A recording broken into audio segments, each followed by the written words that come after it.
All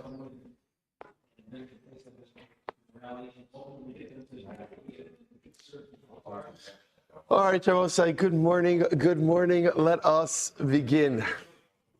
Eshkayach to the Chazara Seder Chavura. So beautiful. So beautiful. Let's begin by thanking all of our sponsors for this morning share, to thank our annual Talmud Torah sponsor, the Tilson Mishpacha, for dedicating all the Sherman Joshos this year as a zechus for Besoros Tovos Sha'am Yisrael. Our Talmud Torah sponsors for the month of Nisan, Haba Alinu L'Tova, Paul Pollack, in celebration of the Nisan birthdays of his wife Kathy and his granddaughter Tikva Esther Pollack. Our anonymous Talmud Torah sponsor on the zechus of Simchas for all of our children, and for Nisan to be the month of Geula Shlema for Klal Yisrael. And Avram and Shane Kelman in memory of Avram's mother, Sarah Braina Bas Yoshua Heschel, Zichron Livracha. Our week of learning sponsors, Paul and Kathy Pollack, in commemoration of the yahrzeit of Paul's father, Shmuel ben Zechariah, and great-grandmother, Cyril Bas Reb Dov. We hope that in the merits of our Talmud Torah, all of the neshamas will have an aliyah, the families in Nechama, all of those who need a refuah shavah together with Kol Cholei Yisrael. This Baruch Hashem bring home all of our hostages, and our holy soldiers should be successful. B'chol Maaseh Yedehem. Those with that, let us begin. We have a lot to do today, really a lot to do today. Baruch Hashem. Today's daf is Kuf Zayin 107. We are picking up on 106b, Kuf Vav Amud Beis, and we are picking up 2, 4, 6, 8, 10 lines down from the top. Amali Mar Bar Ravina. Right, goes quickly. Amar Mar Bar Ravina Lebrei. So Mar Bar Ravina said to his son, "B'kula lo tafish lemidrash lebar mi bilam arasha."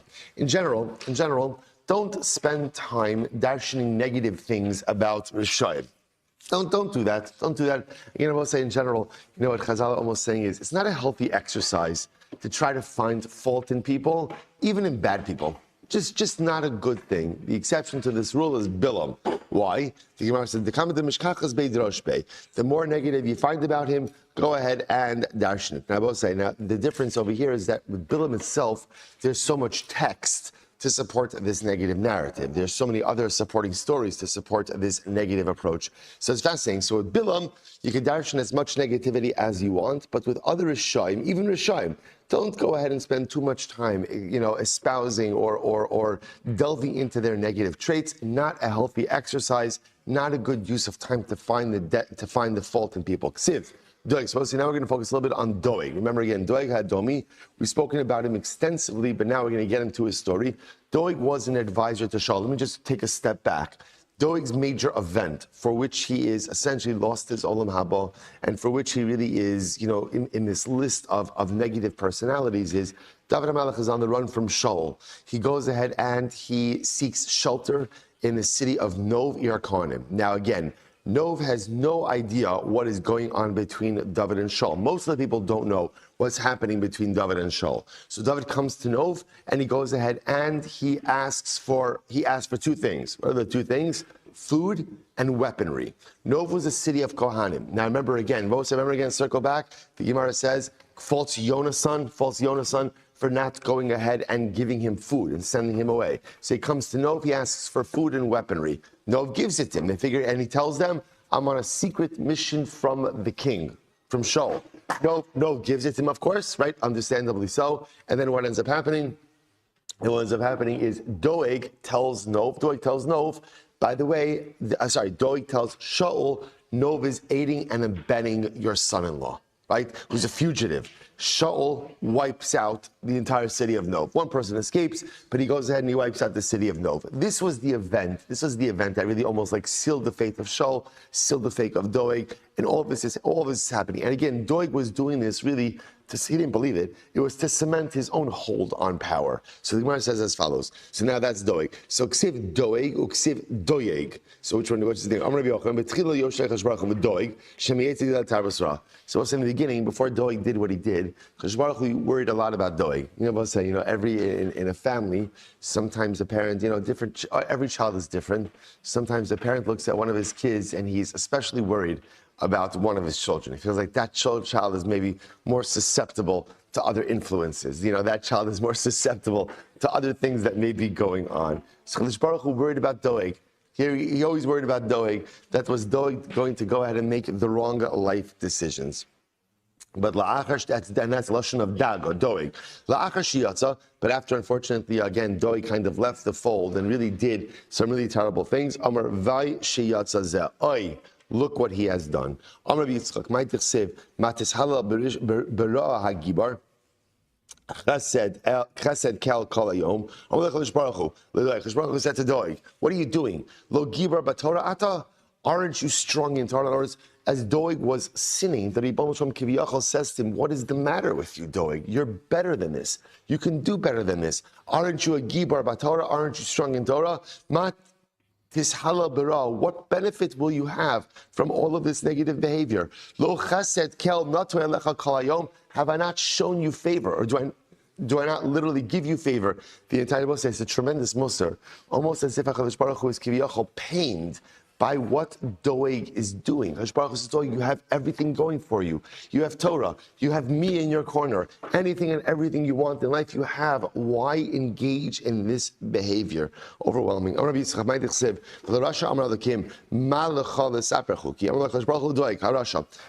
to Doeg Rasha,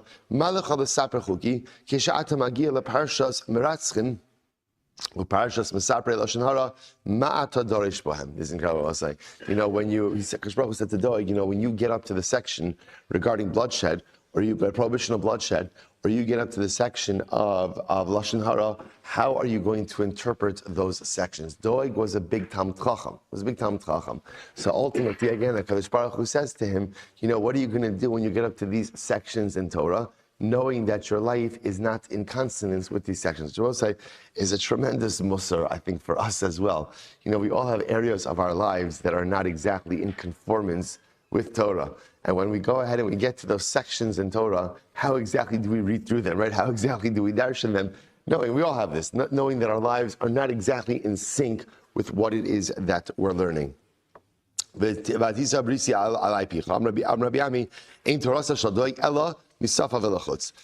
Torah was only from the lips outwards. In other words, what was Doeg's problem? This is really profound. What was Doeg's ultimate issue? He did not internalize his Torah. He didn't internalize. His Torah was a pursuit. He was a tremendous Talmid Chacham, but at the end of the day, it was never internalized. So in the beginning, people feared Doeg. In the end, they mocked him. He lost his stand. So this is actually an interesting pasuk. It literally means he swallowed a treasure and then vomited it out. Listen to this. Yamos Doeg. So Kadosh Baruch Hu says, David HaMelech says to Kadosh Baruch Hu, please take Doeg's life. Please take his life. Right? Kadosh Baruch Hu is like, David HaMelech is done. Take his life. Amrlo chel bala. So ultimately, again, v'yakienu. So here's the problem. Doeg has a lot of Torah. I can't kill him now. Wait till he forgets his Torah. Once he forgets his Torah, then I can go ahead and take his life. Amr, the father of David HaMelech, says, "Mibitno yarushenu kel." Just take his Torah now.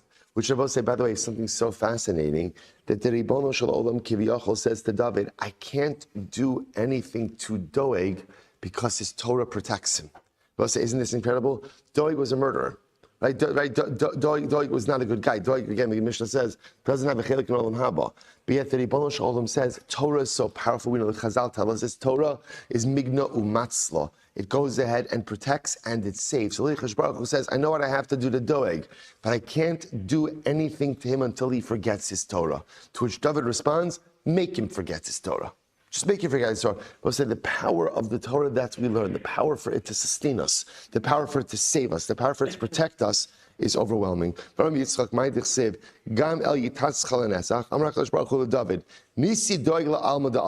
is wild. We'll say first wide line. Kadosh Baruch Hu says to David, it's crazy that Hashem is having these conversations with David HaMelech. So Hashem says to David, let Doeg come into the world to come. Right? Allow. Remember, hear this? Like Hashem is asking David HaMelech's permission to allow Doeg to enter into Olam Haba. Amar the fun of Gam ayitis chalanes. Allah says no, let him be uprooted forever. My dichsiv yachtecha v'yasecha me'ol v'sharshecha me'aretz chaim sel. Amar Kadosh Baruch Hu David Shmaite be'midrasha. Mishmei, David. Okay, if you're not going to let him into Olam Haba, at least let it be. Doeg was a tremendous Talmud Chacham. Let it be that they relate Torah teachings in his name in the base Medrash. Amar Lefanov, Yichatzcha v'Yisachcha me'ohel. Let him be uprooted from the tent, representing the tent of Torah. David says, no. Lehavi le'benin rabbanon. So ultimately, let him at least have offspring who are rabbanon or Talmidei Chachamim. To which the Gemara says, David says, V'sharshechem eretz chaim sela. Let his roots be uprooted from the earth forever. David said, no. In other words, we'll say, which is so fascinating. David HaMelech is filled with this righteous anger towards Doeg, and essentially David HaMelech felt, and remembering, we'll talk about David HaMelech, was the consummate Baal Tshuva. David HaMelech understood the power of Tshuva. What was the problem? Doeg didn't do it. Doeg didn't do Tshuva. So again, you can't, and I was supposed to say, and almost, we're going to see, this is today's sugya, so almost anything is forgivable, right? Almost any mistake that I make with HaKadosh Baruch Hu can be worked out, as long as I'm willing to engage in the process.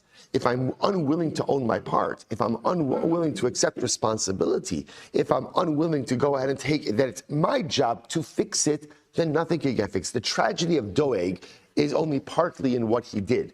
The tragedy is compounded by his unwillingness to do the real personalistic work to fix it. So the Rambam says, if he's not going to fix it, there's no Olam Haba for him, there's no future for him, and there's no teaching in the base Medrash. Incredible. Ayeh Sofer, Ayeh Shokel, Ayeh Sofer Samigdalim. So I'll say, so literally translated, it means, where is the scribe, where is the measurer, where is the one who counts towers? Now what does this mean? So the Gemara says, Ayeh Sofer, Kol Osio Shevet Torah. So this is all a reference to Doeg, right? What happened to the one who could count all of the letters in the Torah?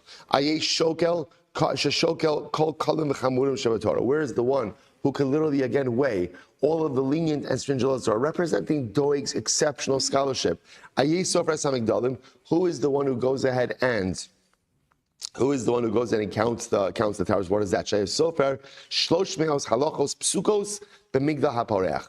Doeg knew 300 halachas concerning the floating tower. Haporech ba'aver. What's the floating tower? So by the way, there's a couple of different interpretations of this. If you take a look at Rashi, Rashi is on the left-hand column, third line down from the top. Lishnach, you see that?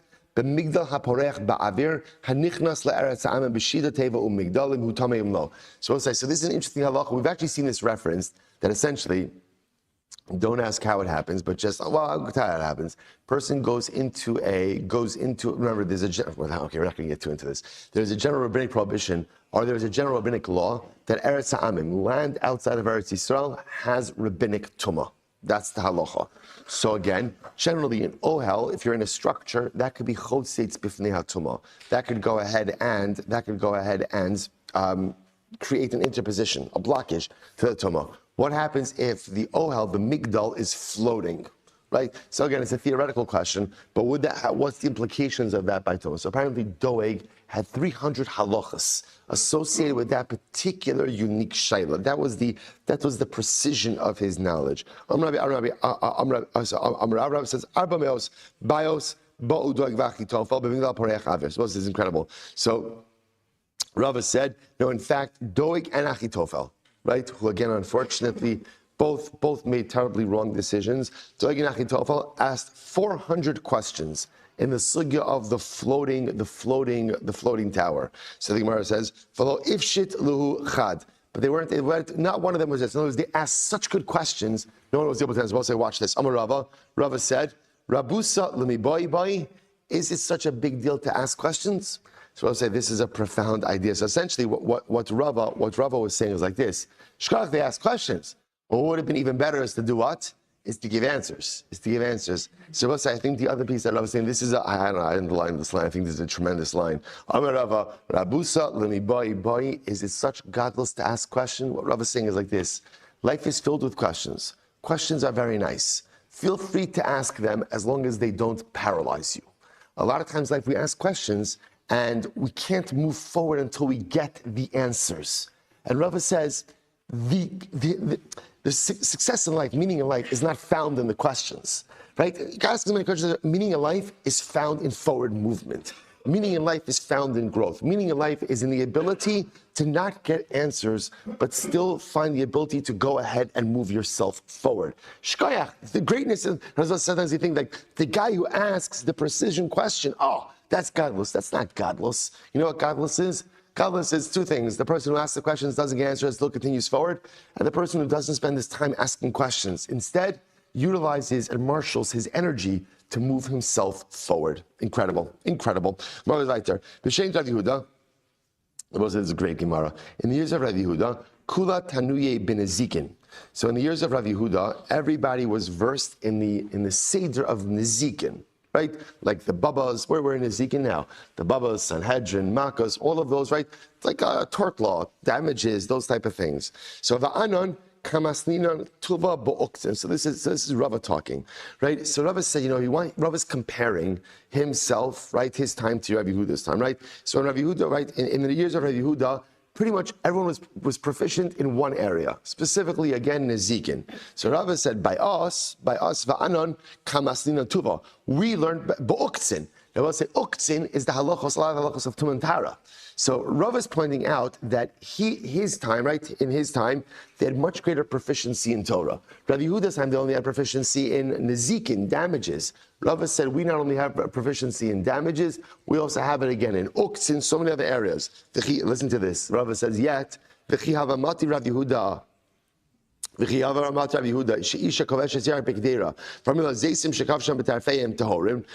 they would get up to the Sugya again, we're not going to delve into the intricacies over here, but suffice it to say, there's an interesting shaila when it comes to Tum and Tara. If you have a vegetable with a stem, so what's the status of the vegetable vis-a-vis the stem, or what's the status of the stem vis-a-vis the vegetable in terms of Tum and Tara? When these questions would come up in Rabbi Yehuda's yeshiva, you know what he would say? Amar Havios to Rabbi Shmuel Kachazina Hacha.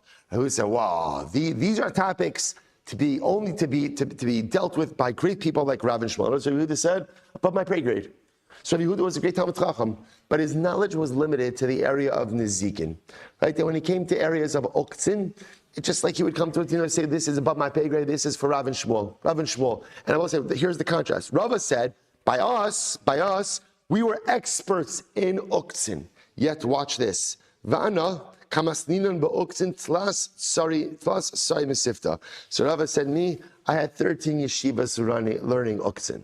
Right? Rabbi Yehuda didn't know Uktzin. We had 13 yeshivas running Uktzin. And yet, Rabbi Yehuda shalaf masani va'asamitra. Yet when there was a drought, all Rabbi Yehuda had to do was take off his shoe and it would rain. All he had to do was take off his shoe. Now, Rashi points out, the act of taking off shoes is an act of discomfort, kind of like avelos, an act of discomfort. So as soon as Rabbi Yehuda removed his shoe as a sign of discomfort that there's a drought, it would begin to rain.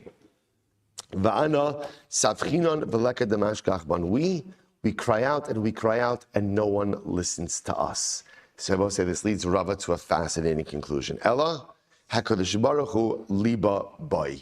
What do you see from here, Abosai? What do you see from here? What you see from here at the end of the day is that it's not the amount of scholarship that impresses God, but it's the amount of heart that you put into whatever it is that you do. Rava may have had more scholarship, right? The times of Rava may have had more scholarship. But apparently Rabbi Yehuda himself had more heart. Now, whatever this means, right? Whatever this means, that Rabbi Yehuda had more heart. But what Rav is trying to highlight over here is that scholarship is not the metric of success when it comes to spirituality. It's heart, it's effort, it's passion, it's commitment. Those are the things that the Ribono Shel Olam values over there. For one simple reason, I will say, scholarship is often tethered to abilities that you don't choose, right? In other words, people process differently, people learn differently, some people absorb information more readily, some people have difficulty doing it, and that's HaKadosh Baruch Hu built us. That's why He programmed us. So it can't be that success is tethered to scholarship if I don't control all of those factors. So therefore, Rava says success in the eyes of HaKadosh Baruch Hu is determined liba, by your heart. What's your commitment? What's your passion? How much are you vested in your relationship with HaKadosh Baruch Hu? Am I showing up for that relationship day in and day out? Am I committed even when it's difficult? If I have that, that's what HaKadosh Baruch Hu prizes in the realm of spirituality. Absolutely incredible.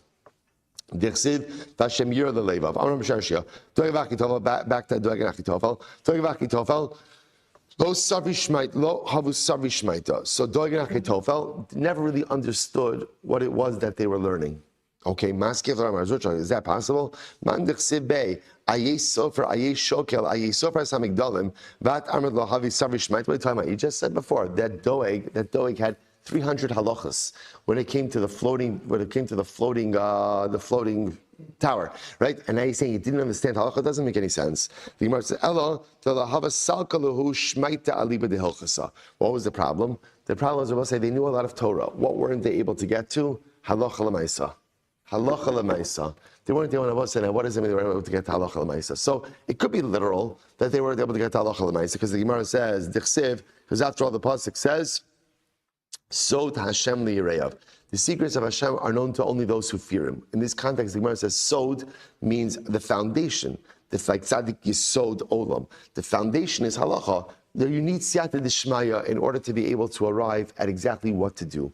They didn't have this, so they had great scholarship, did not have halacha l'mais because they didn't have the siyata d'shmaya. What could also mean is, Rabbi said, when we talk about the ability to, or the fact that they didn't have halacha l'maisa, what that could also mean is, what's halacha l'maisa?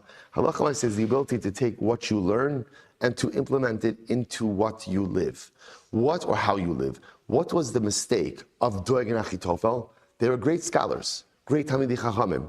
But apparently the problem was they were unable to take what they learned and plug it into how they lived.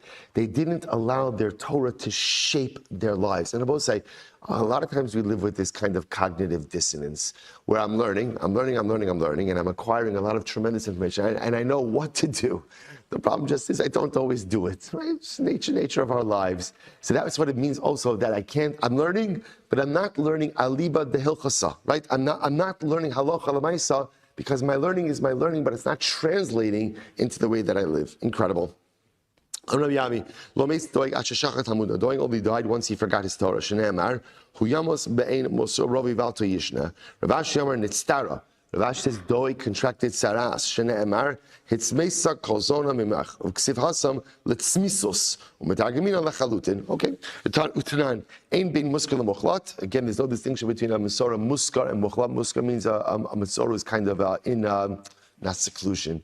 What's the word? Isolation. Who's in isolation, waiting to see what his tzaras is going to be. And a mukhlat is a confirmed mitzora, ela priya uprima, allowing his hair to grow and his clothing to be torn. Rabbi Yochanan, there were 3 destructive angels who were summoned to Doeg. What did they do? Echad sheshichech tamudo. One malach caused Doeg to forget his learning. Ve'echad shesaraf nishmaso. One burnt his neshama. Ve'echad shepizer afro b'bate knesios ubate midrashos. And one scattered his ashes in shuls and bate medrash. Incredible. I want to point out how interesting it is, right? That you see, it's fascinating just how there's so many different streams of thought in Chazal. It's hard to keep track of all these things because we're moving so quickly. Remember how we started today's daf, which was really yesterday's daf, but we're doing it today. So remember again, Marbeit Ravina said to his son, don't spend too much time speaking about the negative traits of Rishonim. Right? And yet, what are we doing? Right? We're talking all about, right, the negative things. So it's just interesting how, again, it's almost as if there's one school of thought that says, okay, Risham are bad, let HaKadosh Baruch Hu take care of them. Our job is not to focus on the negativity of individuals. That's one stream of thought. The other stream of thought is, no, it's really important to learn about Rishayim. Why is it important to learn about Rishayim? The same way that we like to read about biographies of Gedolim, because we can learn how to live. Sometimes from Rishayim we also learn what not to do as well. And we see that even great people can make catastrophic mistakes that undoes all of their greatness. So the Gemara goes right there. Doeg and Achitofel did not know each other. They didn't know each other. After all, Doeg b'mei Shaul, Achitofel b'mei David, which makes sense. Doeg lived in the days of Shaul, and Achitofel lived in the days of David. Now, again, that's not such a stretch to say that they would have known each other. What's important to recognize is, don't remember again, so Doeg was before David became king, and Achitofel was David's advisor during the rebellion of Avshalom. So there's a couple of decades separating them. Even though they could have overlapped, the Gemara says they didn't know each other. The Gemara says, Rabbi Yochanan, Doeg v'Achitofel lo chatzu yimehem. Furthermore, Doeg and Achitofel did not live past the age of 35. The Gemara says, this goes back to yesterday's daf as well. Tanya Melchir writes that supports this. It literally means they did not live out up to half of their days. Tanya Melchir writes that supports this. Anshe Dama Mirma Lo Yechatzume. We had this pasuk yesterday, right? When the Gemara, remember again, the min asked Rabbi Chanina, right? Rabbi Chanina, how old was Bilam when he died? And Rabbi Chanina said, I don't know, but he quoted this exact pasuk, right? Where the pasuk says, Anshe Dama Mirma Lo Yechasu Yimeim. Literally again, people who spill blood, people who are deceitful, lo yechatzu will not live to half of their lifespan. So again, I will say we operate with the understanding that a lifespan is 70 years. So if Chazal say that Russia is not living to up to half of his lifespan, that means he's not living to 35. Ela shloshim v'arba v'shal Achitofel einon ela shloshim v'shalosh. Doeg lived to 34, Achitofel lived to 33. From Rabbi Yochanan. By the way, which I just want to point out something amazing.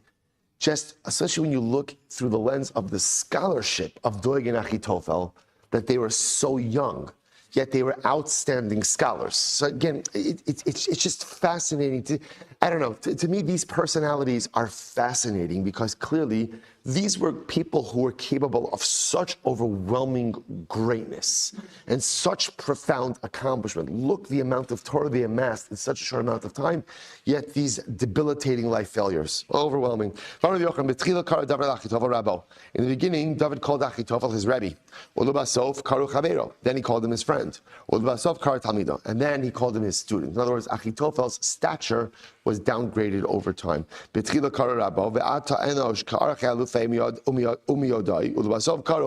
to several psukim, so together, we'll go ahead and explore the secrets. Top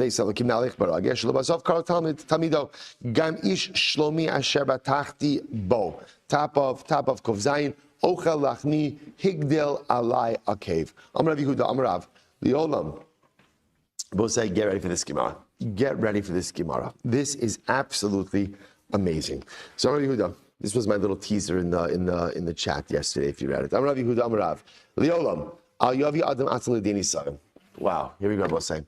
A person should never bring themselves to a point of being tested. Don't put yourself, a person should not bring himself to be tested. And I just want to point out, even before we go on with this, well, actually, let's finish the story. Shari David Melech Yisrael, Hevi Atzmul Din Yisrael, V'nichshol. David HaMelech willingly put himself into a situation of being tested, of testing his spiritual resolve, and he failed. What's the story? Here we go. Amar lefan of Ribono Shel Olam, Mipnei Ma Omrim, Elokei Avram, Elokei Yitzchak, Elokei Yaakov, Ve'ein Omrim Elokei David. Wow. So let's say this is the Shaila. David HaMelech says, why is when we dive in, we say Elokei Avram, Yitzchak, Yaakov, but we don't say Elokei David. I want to point out, this is not Gaiva. This is not Gaiva. This is, you understand what's happening over here. This is David HaMelech saying, I want to self-actualize. I want to become the best version of me. I feel that I have the potential to maximize my greatness. How do I get myself to a point where you, in other words, we'll say, what's the chap of Elokei Avram, Elokei Yitzchak, Elokei Yaakov? What's the chap of that? The Ribono Shel Olam is willing to associate his name with those people. That's a big thing. That's a big thing. Cheshbon Baruch Hu literally again attaches his name to Avram Yitzchak. So David HaMelech said, how do I get to the level where you will attach your name to me? How does that happen? So David HaMelech says, well, it's very simple. Amar inhu minsi, ihu minsili, va'atlo minsisli. Listen, David, they were tested by me. Each of them were tested, and they succeeded. So when a Yid is able to go out and be tested in life and able to overcome his tests and challenges, that's when I associate my name with him. Amar the father of Ribono Shel Olam, Bechaneni v'nasini, Shneimar, Bechaneni Hashem v'nasini. David says, bring it on. Not an exact quote, but you understand, right? Test me. Right, test me. I'm ready for it. I'm ready. Okay, I got it. It makes total sense. How can you know who I really am until you test my resolve? So test me. Amar, so Cheshbon Baruch Hu says, now it's very important to understand that Ribono Shel Olam did not give David this test. David asked for it. We'll see why this is important later on. Amar, minsina lecha va'abidna milsa ba'adach. So Cheshbon Baruch Hu says, I'm going to test you, but here's what I'm going to tell you. I'm going to give you an advantage then I did not give to Avram, Yitzchak, and Yaakov. How so?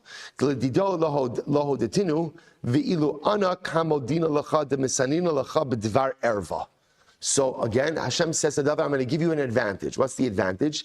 The advantage is the avos, I never told them I was testing them beforehand. You, I'm telling you I'm going to test you, and I'm also telling you how I'm going to test you. I'm testing you in a matter of morality. Dvar erva. Now, both say, just so you understand what's happening over here. The fact that the Ribbon Shalom is telling David that he's going to test him, and telling him how he's going to test him, tells us what? The Ribbon Shalom doesn't want to do this. He doesn't want to do it. So he's trying to give David as many advantages as possible, but the Ribbon Shalom feels that this is a bad idea. So, but again, David, you're pushing for it. I'll give Shua say in general, kind of a little bit like a parent. You know, a parent wants to give good hadracha, but at a certain point in time, such as the child gets older, even if the parent knows it's a bad idea, right? The parent has to give the child that autonomy. So it's the same with David. There's a reason I didn't bring the test upon you. There's a reason I'm not doing this on my own. You're pushing. Okay, I can't. It wouldn't be healthy for me to stand in the way of this nisayon if this is something you want to bring upon yourself. So I'll try to help you be successful to the best of your ability. I'm telling you, I'm testing you. I'm telling you, dvar erva. Miyad, listen to this. Vayhila esa erev. It was in the evening. Vayakam David me'al mishkavo. David got up from his bed. The boss say now, the pasuk doesn't make sense, right? Why doesn't the pasuk make sense? Why is David getting up at night? Right? After all, again, you go to sleep at night. Why is he getting up at night? Suppose he's fasting. Literally, again, he switched around his schedule, right? His bed schedule from night to day. Rashi points out, what did David HaMelech do? David HaMelech had relations with his wife that day, during the day. Why? Because now David HaMelech is forewarned. He says, I'm going to be tested with a matter of immorality or morality. So what does he do? He has relations with his wife, hoping that'll satisfy that desire, and therefore, again, he won't be tempted by anything else. Okay, good plan. Then it's al-mena halacha. Rabbi say this is wild. And he forgot the halacha. What's the halacha, Rabbi say? Eiver katan yesh ba'adam. There is a small part of man's body, right? A reference ultimately, again, to the makom mila. Small part of man's body. The Gemara says, listen to this. Masbio raiv. If you satiate it, it's always hungry. Omar ivo saveya. But if you starve it, it becomes satiated. What does that mean? I will say, this is incredible. So the way it works with this desire for sexuality is, the more you have it, the more you want it. The less you have it, and by the way, what less means is, the more moderated it is, the more one is able to curb that appetite. By the way, this is not unique here, right? This is the Ramban on Kedoshim Tiyu, right? What does the Ramban say? What does it mean to be holy? Kadesh es atzmecha b'mashem mutalach. Moderation. Moderation. Kedusha is all about moderation. Overindulgence just yields a gluttonous type of life approach, where you just want more and more and more and more. And even if it's permitted gluttony as a midah only gets a person into trouble. Moderation helps a person curb appetites in the right way. That's why, again, we know that in Yiddishkeit, again, there's tremendous holiness and importance that is attached to sexuality. But it has to happen in a framework. There's a mitzvah of owner, right? A man has obligations towards his wife. There's a frequency that has to occur. But if there's an overindulgence, the problem that happens is the appetite gets out of control. By the way, the crazy part is, even if the overindulgence is done in a permitted way, right? Not talking about with other women, even with one's own wife, there's an overindulgence, then by definition, things just get out of hand. So interestingly enough, this was fascinating. David HaMelech tries to curb the appetite, but yet Chazal seemed to feel that the way that he did it represented a sense of overindulgence, so it backfired. And so not only did it not curb the appetite, but what? It enhanced it. Overwhelming. What happens? So David HaMelech is out, right? He's on the rooftop. Right? Walking on the rooftop. He sees a woman bathing on the rooftop next to the palace. And she was a beautiful woman. So what does this mean? First of all, okay, so Bathsheba, it's Bathsheba who's bathing on the rooftop. Now, first of all, what does that mean? Bathsheba is just like bathing in public over here on the rooftop. I mean, it's not public, but on the rooftop doesn't make any sense. So Gemara says, no. Bathsheba was shampooing her hair. Kachaifa reish, she was washing her hair. Tusei chalsa, underneath like a curtain. Like a curtain. Chalsa, Rashi says literally mean like a dome. Like a dome. She had whatever. She had like a shower curtain. She had something that was there, right? She had a curtain protecting her privacy. Asa Satan idmila kitzipirta. So ultimately, again, what happens? The Satan appeared like a bird. Pasak be gira. What happens? So there was a bird. David HaMelech took out his bow and arrow and he shot at the bird. What happened? Paskal chalsa. So he might probably miss the bird, but he pierced the curtain. As a result, Igla v'chazye. He saw Bathsheba bathing. So the Gemara says, Miyad vayishtach David vayidrosh leisha. Immediately, again, I will say, by the way, there's so many crazy things about this story. First of all, I'll say, what's even troublesome about this story? Why is David HaMelech shooting arrows at birds? Right, as a kid, like he also took like a magnifying glass to ants. Like what is that? First of all, Jews don't even do that, right? No to be Yehuda, right? Jews hunt for food. Jews don't hunt for sport. You don't shoot arrows at birds. That's what I'm saying. See, you know what the most incredible thing is? I know this is very important. So listen, the Ribono Shel Olam knows what he's doing. He knows what he's doing. And so he knows where to give a test, and he knows where not to give a test. And he knows what we can handle, and he knows what we're not yet ready to handle. There are so many crazy parts about this story, and every single part has an unintended negative consequence. So David HaMelech seeks to satiate that sexual appetite in a permitted way by being with his wife during the day. The problem is, that was maybe a little bit of overindulgence and therefore backfired. He's spaziering on the rooftop. I want to point out to you, David HaMelech, Maseches Brachos, David HaMelech wasted absolutely no time. He wasted no time. The Gemara goes through his schedule, right? He woke up at Chatzos every day, right? So what's happening over here? He's just like strolling. David HaMelech is not a stroller. That didn't make sense. You know, David HaMelech he's not the guy who just like walks around. That's not David. This is David Malka Mashiach. There's so many things about, and now shooting an arrow at a bird. Who does that? What's going on over here? So again, we'll see everything for CS. So he sees Bathsheba. Obviously, tremendously aroused by Bathsheba. Vayishlach David vayidrosh leisha vayomer halo zos Bathsheba bas Eliam eshes Uriah Chiti. This is Bathsheba, the daughter of Eliam, the wife of Uriah Chiti. Vayishlach David malachim veikachel. David HaMelech sent for her, had her brought to the palace. Vatavo elav vayishkav ima vehimis kadeshes mitumasa vateshev el beisa. He has relations with her, right? He sleeps with her. Ultimately, again, vehimis. Now, also, what's interesting is the Gemara says she wasn't a nida. She wasn't the nida, which, by the way, Chazal also understand over here something very interesting, which was that was the bathing, right? That was the chafifa. She was actually preparing herself for the mikvah, right? That evening that David HaMelech saw her. So that's what it means when it says, "He miskadesh es mitumasa." Ba'aynu dichsiv. And this is what's meant when it says, "Bachanta libi pakarat halayla tzraftani bal timsa."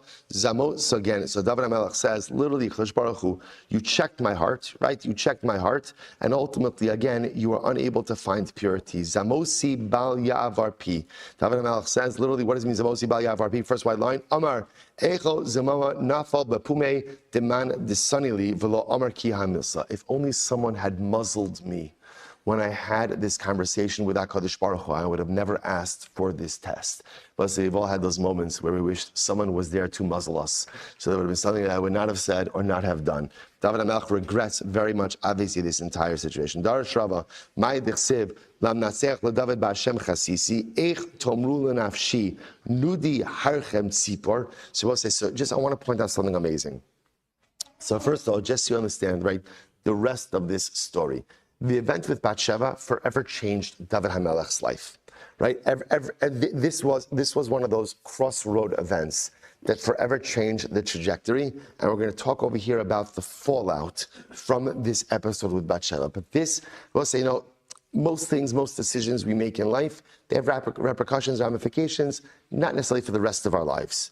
Then there are certain times that you're at a crossroads in life, and if you go right and if you go left, your life turns out dramatically different. For David HaMelech, that night was one of those pivotal moments. one of those tremendously pivotal moments, and his life forever changed. Now, David HaMelech is going to teach us, David was the consummate Baal Tshuva, but his life forever changes after that fateful night. Before we go on, Rabbi Say, the other piece we have to also understand is what's the takeaway message from this? This is how the Gemara starts, right? Rabbi Yehuda says in the name of Rav, Li'olam al yavi adam asmo lidei nisayon. Don't put yourself in complicated and complicating situations. I will say, how many times in life do we put ourselves in circumstances that I know are not spiritually correct? Whether it's being around people who I know have a negative effect, right? Whether it's engaging in activities that I know are not really good for my neshama. Maybe they're not overtly sinful, but I know they're not good. But I convince myself it's okay. It won't have an effect on me. And that's true until it does. It does. And then I'm like shocked. I can't believe, why am I shocked? Why am I shocked? We'll say so much of life, right? So much of life is preventative spiritual medicine, right? It's not being reactive. It's not being reactive. It's being proactive. It's identifying the potentially complicating situations in life and not allowing myself to be thrust into them to begin with. A lot of times I can't choose it, but a lot of times I willingly put myself in compromised situations, thinking A, that I'll overcome it, and B, that it won't affect me. And then I succumb to it, and it impacts me, and then I'm shocked. Why am I shocked? Why am I shocked? So much of life is being Ras and Olad, being able to see the impact that certain people, that certain circumstances, that certain events, that certain forms of exposure will have upon me, and don't put myself there to begin with. Avoid it at all costs. Don't put yourself a makom nisayon, because even great people fail when faced with temptation. Overwhelming. Let's go weiter. Second wide line. Right, the conductor. Again, we'll talk more about that later. So, Ba'Hashem chasisi, I put my faith in Hashem. How could I say to my soul that literally the mountain was moved by a bird? I will say, now, by the way, when you understand so much, I just want to point out also, Sefer Tehillim is like the diary of David HaMelech. Right? So much of Sefer Tehillim represents events that happened in David's life. When you understand these Gemaras, you understand Tehillim. So David HaMelech says, Amr David l'Teiach Baruch Hu, Shal Machal Liya Osa Avon. Forgive me for this sin. Shalo Yomru Har Shebachem Sipor Nadadaso.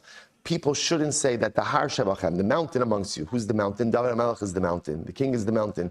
The mountain was moved by a bird. What's the bird? The bird is in the story, the Satan.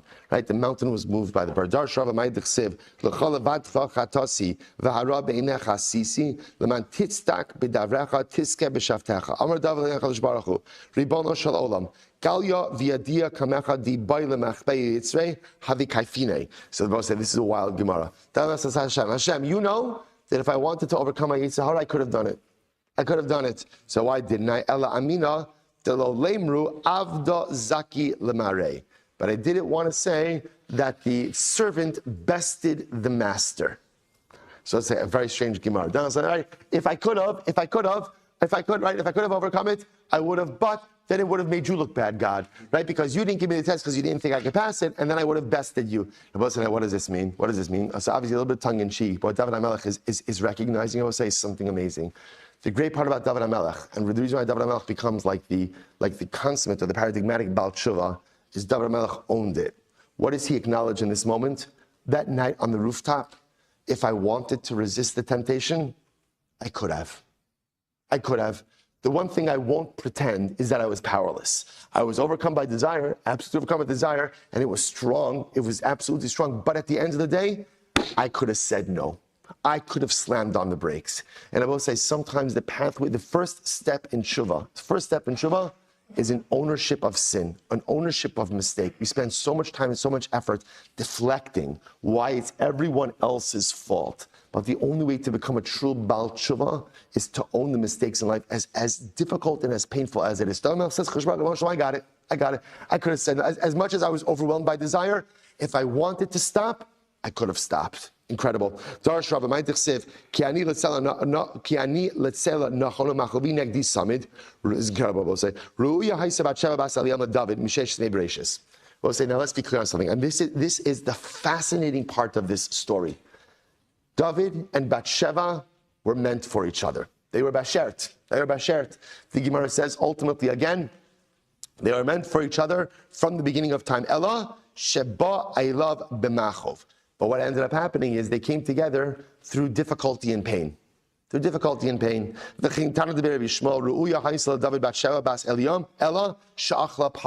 So ultimately, again, Bathsheba and David were meant for each other. Were meant for each other from the beginning of time. But rather, what happened? Their relationship began before it was ripe. It was like eating unripened fruit. Now, let's say, by the way, I just want to point out, how do you know that David and Bathsheba were meant for each other? How do you know that this union was ultimately blessed by God? How do you know it? Shlomo, right? Their son was Shlomo. Their first child dies. That was part of the punishment of David for David and Bathsheba, for David. Right? Ultimately, again, their son was Shlomo. Shlomo built the Beis Hamikdash. God himself names Shlomo Yedidya, the one who is beloved by God. So that's how we know the union was correct. It was how it came about that was fundamentally flawed. Darash Rava, my tichsev, ubitzali samchu v'nesu alenechem, v'lo yadati karo v'lo damu. Amar Dav Nechash Baruch Moshe, listen, it's most incredible. Now the Gemara is focusing on that last phrase, karo v'lo damu. If you tear me, I will not bleed. Right? If you tear it and there is no blood. So Amar Dav Nechash Baruch Moshe, Olam Galev Yadol Lefanecha, Shim Hayu Korin Bisari. So David Melech says, you know that if they were to tear my flesh, so the Gemara says, Lo Hayu Dami Shoses, I would not bleed. In other words, David Melech says, I've been so humiliated over this sin of Bathsheba. We're going to talk about this. I've been so humiliated from the sin of Bathsheba that literally, again, if you prick me, I will not bleed, right? In other words, that even if they were to cut me, in other words, so the humiliation is highlighted by like this, like a draining of blood. We'll say this is wild. You know, David says, when I'm in the Beis Medrash, right, and they're learning about the halachos concerning Daled Misos, death penalties, so they taunt me. Poskim mimishnasan va'omrim lo, David, habal ishes ish, misaso b'ma. Well, says you have to understand something. The sin of Bathsheba became public knowledge. David HaMelech was humiliated, and David HaMelech was taunted. He was taunted. So literally, again, he'd be in the Beis Medrash, and the Talmidei Chacham in the Beis Medrash would taunt and say, "Oh, David, by the way, what is that? What is the punishment for someone who commits adultery? All right, what's the punishment for that?" Amarti lahem haba ishes ish misasa b'chenek v'yesh lachelik l'olam haba. The punishment for one who commits adultery is chenek, strangulation. But he has a portion of the world to come. But Chevra, just know, but someone who embarrasses his friend has no chelik in the world to come. So we'll say, brother, and this is what David. So again, I want to just point out, in addition to all the external enemies, right, all of the wars, all the hostile neighbors that Eretz Yisrael had, David HaMelech is taunted and humiliated and degraded within his own kingdom. This was the fallout from the episode of Bathsheba. So this is very interesting. Even now, we're going to see, by the way, there were three different punishments that David received for the sin of Bathsheba. Really four. The loss of their child, illness, loss of their child, illness, and rebellion from within his household. So when David HaMelech was sick, the Gemara says, even when he was sick, Kiyem Shmona Asar Onos. He went ahead and he maintained his conjugal obligations to all of his wives. Shneimar Yagati ban Chasi Eschabacha Laila Mitasi Bedimaasi Arsi Amsa. So I'll say, so this is quite fascinating. What is this? What is this? First of all, by the way, what's fascinating is how the Gemara goes ahead and darshans this pasuk, right? Yagati ban chasi. Literally, again, I cried out in my pain. Escha b'chalayla mitasi bedimasi arsiam. So literally, again, I soiled my bed. The Gemara's understanding over here is a reference to relations. So David is saying, even when I was sick, I maintained my obligation to have relations with my wives. I'll say, what does this mean? Part of the fallout with the episode of Bathsheba is David HaMelech had other wives. So I think what Chazal is teaching us over here is David HaMelech had to figure out how to repair those other relationships. So we'll say that again, that sometimes there are things that happen in a marriage that cause irreparable damage, and other times there are things in the marriage that happen that cause a tremendous rift. And it's upon the perpetrator of the negative act to try to go ahead and repair that rift, and to do what they can to mend that and to put that back together. So David HaMelech understands, I did a lot of damage, not just to Bathsheba, not just to Reachiti, but to all of my wives. to all of my wives. And so Chazal telling us that David HaMelech undertook it upon himself to try to fix that which he broke. Incredible. Bikesh David lavo avodah zarah. Both say, this is wild. This is wild. In the aftermath of the sin of Bathsheba, David HaMelech wanted to worship idolatry.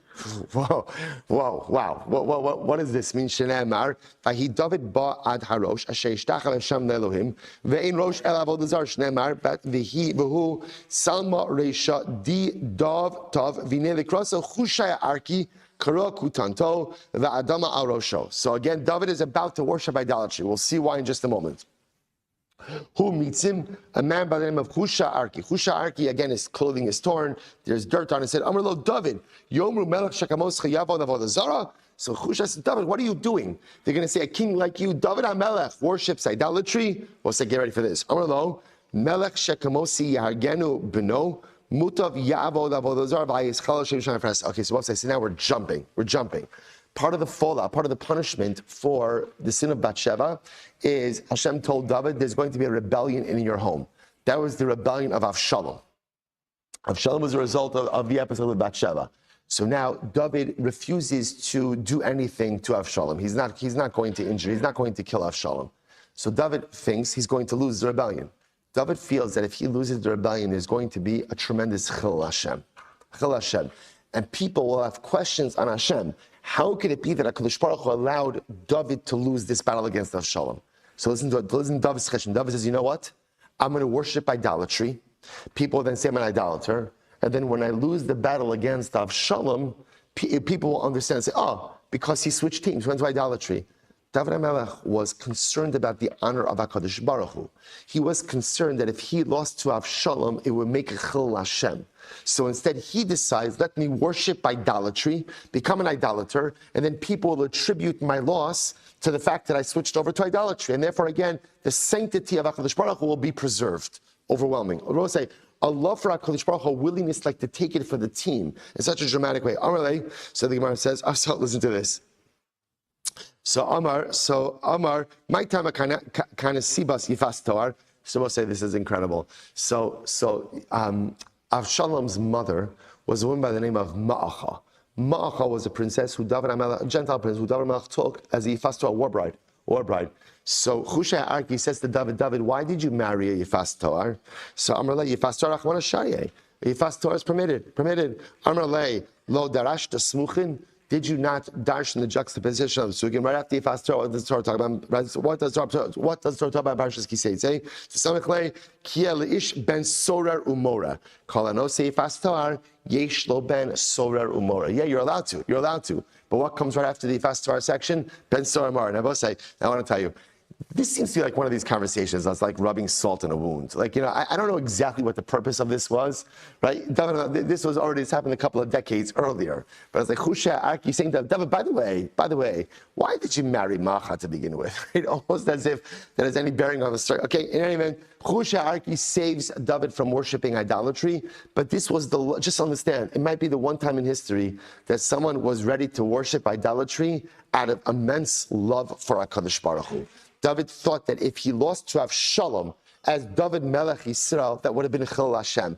David Melech was willing to give everything away for the sake of preserving the honor and dignity of the Ribbon Shalom. Overwhelming. Let's go back there. Lamad David Domas. We'll say this is incredible. What could David Melech be compared to? So the Gemara says, L'socher kusi. He could be compared to a kusi merchant. I will say, Rashi points out over here that the way kusi merchants work like this, they never sold in bulk. They only sold in small measures. Why? Because their cheshbon was like this. If you sell in small measures, you have to buy more often, and they could increase the price a little bit each time. So they make more money by selling in small measures. That was David HaMelech. So how so? Amar David Shkios mi'avin. I will say we're going to see the way it worked was like this. David HaMelech asks for forgiveness, but he asks for forgiveness like in intervals, like a little bit at a time. So the first thing he says, Shkios miyavin. So first Melech asks for forgiveness for our accidental averos. People make mistakes. Shem says, forgiven. Next, Uministaros nakeni. Baruch Hu, cleanse me from the intentional sins, but no one knows about. Shem says, fine. Shvigilach, forgiven. Gamizedim chashoch avdecha. Forgive me for my intentional sins. Shvigilach, okay, forgiven.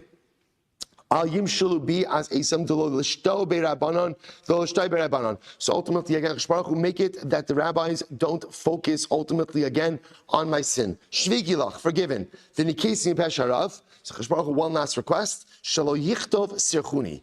Can you please take out the story of Bathsheba from Navi? Can you just strike it from the record? So I will say, Amr lo, Efshar. Because Baruch Hu says that far I can't do. Why? We'll stop over here for today. I say, okay. I would say tremendous story ahead of us, tremendous Gemara ahead of us tomorrow. Listen, I just want to point out, just it's important to understand. We did do a blot of Gemara, right? I just want to point out, we did do a blot. Okay, granted, half of it was yesterday's daf. Again, it's okay because the last daf, the last amud of Sanhedrin is only one side. So that's going to be our catch up there. We'll say, tremendous. Until we get there. Yeah, I know.